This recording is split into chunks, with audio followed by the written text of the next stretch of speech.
जरा तसव्वुर कीजिए, एंडीज के पहाड़ों का एक गुमनाम, खतरनाक और तकरीबन अनछुआ गोशा। ये एक ऐसी जगह है जहां फितरत अपने पूरे जोबन पर है, जहां इंसान के कदम शायद ही कभी पहुंचे हों।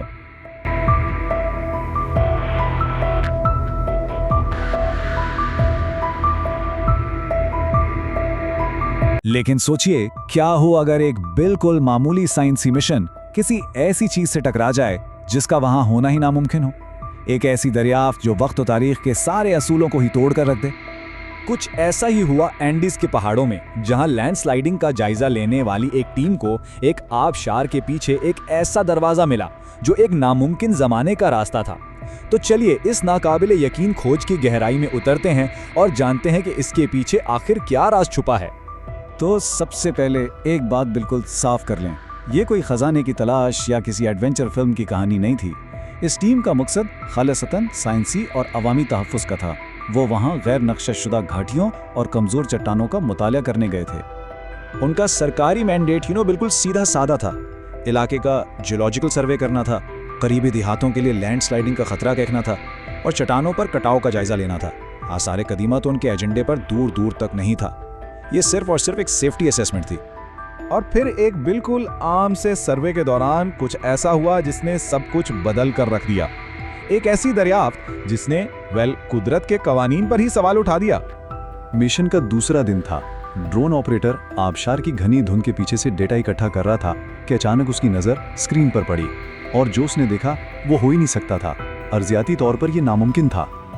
अब जरा इस फर्क को गौर से देखें। आमतौर पर एक कुदरती गार कैसी होती है? ठंडी, बेतरतीब शक्ल वाली। लेकिन यहाँ जो चीज नजर आई वो बिल्कुल उलट थी।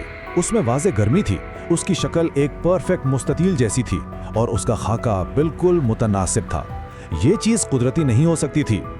टीम के लीड जियोलॉजिस्ट ने अपनी ऑन साइट रिकॉर्डिंग में बस एक लाइन कही जो सब कुछ बयान कर देती है। ये कुदरती नहीं है, इसे बनाया गया है। और बस इस एक जुमले ने पूरे मिशन का रुख ही बदल दिया। तो अब टीम ने फैसला किया कि वहां जाकर देखा जाए। रास्ता आसान नहीं था, बिल्कुल नहीं, लेकिन जो चीज आबशार के पीछे उनका इंतजार कर रही थी वो उनकी सोच से भी परे थी। वो नामुमकिन इंजीनियरिंग का एक शाहकार था। ये दरवाजा पत्थर का एक सिंगल पीस था, बिल्कुल हमवार।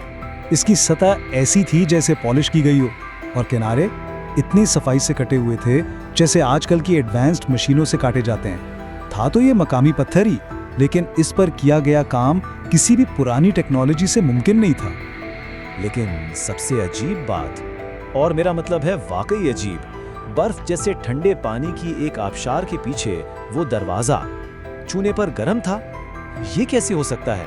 ये तो फिजिक्स के कवानीन के बिल्कुल खिलाफ था। जब उन्होंने आखिरकार दरवाजा खोला तो अंदर का मंजर तो और भी ज्यादा नाकाबिल यकीन था।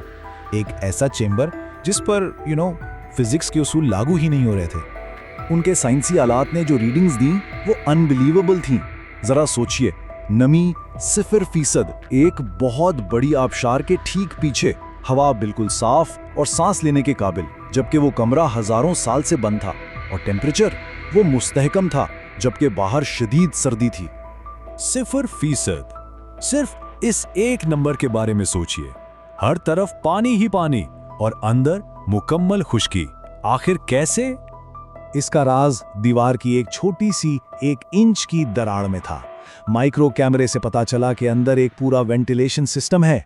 एक ऐसी सुरंग जो हवा तो आने देती थी लेकिन नमी को बिल्कुल बाहर रखती थी। बुनियादी तौर पर एक कदीम सुपर एडवांस्ड HVAC सिस्टम। अब आते हैं इस कहानी के सबसे बड़े राज पर। चैम्बर के बीच में एक संदूक रखा था और उसके अंदर जो था उसने तो वक्त के तस्वुर को ही हिला कर रख दिया। इस संदूक में कुछ भी नॉर्मल नहीं था।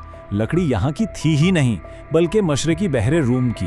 बनावट यूरोप की थी, वो भी कुरूने वस्ता की। कब्जे वो तो अचानक जदीद स्टेनलेस स्टील के थे, बिल्कुल जंग से पाक। और इसे रखा कैसे गया था? माइक्रोस्कोपिक दुरुस्ती के साथ। कमाल है। संदूक के अंदर कपड़े में लिपटी एक मेटल प्लेट थी और इस प्लेट ने तो रिसर्चर्स के होश ही उड़ा दिए। मटेरियल कोई नहीं जानता। इस पर ऐसी मशीनिंग लाइंस थी जो सिर्फ आजकल मुमकिन है। वजन में इतनी हल्की कि यकीन ना आए और बिल्कुल नई जैसी, कोई खराबी नहीं थी। और फिर इस प्लेट पर एक पैगाम लिखा था, चंद अल्फाज जो हर चीज को और भी ज्यादा उलझा देते हैं। ये हमारे वक्त के लिए नहीं है। तो अब जब सारे सबूत सामने आ गए तो सरकारी नतीजा क्या था? वेल, वो तो क्लासिफाइड कर दिया गया, लेकिन जो बात सामने आई वो इस पूरी दरियाफ्त को एक नए ही लेवल पर ले जाती है। जरा इस टाइमलाइन को देखिए, ये तो नामुमकिन है। चैम्बर 4 से 5,000 साल पुराना, संदूक 1,000 साल पुराना, कपड़ा 800 साल पुराना और प्लेट वो तो 500 साल से भी कम पुरानी है। ये सब एक ही जगह एक ही वक्त पर कैसे हो सकता है? और अगर ये ख्याल आ रहा है कि शायद कोई इन चीज़ों को अलग अलग वक्त पर रखता गया, तो फोरेंसिक एनालिसिस इस बात को बिल्कुल रद्द कर देता है। अंदर धूल पर एक भी कदम का निशान नहीं, बाहर चट्टान पर कोई निशान नहीं, दरवाजे पर जबरदस्ती का कोई निशान नहीं। मतलब साफ था, हजारों साल से वहां कोई गया ही नहीं था। और फिर आती है वो लीक होने वाली मालूमात जिसने सबको हैरान कर दिया। इस दरियाफ्त को सरकारी नाम दिया गया टेम्पोरल डिस्प्लेसमेंट आर्टिफैक्ट, यानी एक ऐसी चीज जो अपने वक्त से हटकर किसी दूसरे वक्त में आ गई हो। सोचिए, अथॉरिटीज खुद इसको टाइम ट्रैवल से जोड़ रही हैं। तो आखिर में हम इस एक सवाल पर आकर रुक जाते हैं, एक ऐसा सवाल जिसका शायद कोई जवाब नहीं। अगर इस तहखाने में हजारों सालों से कोई दाखिल नहीं हुआ, तो फिर किसने या किस चीज ने मुस्तकबिल से एक पैगाम छोड़ा, एक ऐसे वक्त से जो अभी आया भी नहीं?